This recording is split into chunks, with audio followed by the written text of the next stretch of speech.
Құрметті қазақстандықтар, 3-тоқсанның аяқталуына санаулы күндер қалды. Көктемгі каникул кезеңі 2025 жылдың 21 мен 31 наурызын қоса алғанда 11 күнге жалғасады.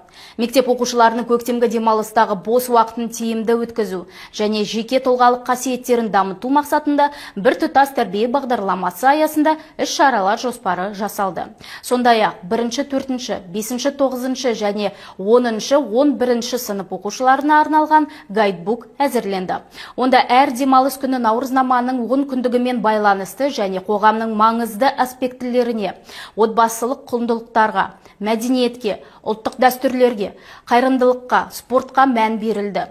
Ең бастысы балалардың қауіпсіздігін қамтамасыз ету. Осы мақсатта ата-аналармен бірге жол көлік жарақаттарының алдын алуға, мектептің ішкі тәртібін сақтауға, балалардың көшедегі қауіпсіздігіне, үйдегі өрт қауіпсіздігі және кибер қауіпсіздікке ерекше назар аударылады. Айта кетейік, бұл іс-шаралар білім беру ұйымдарына әдістемелік ұсыным ретінде жолданады.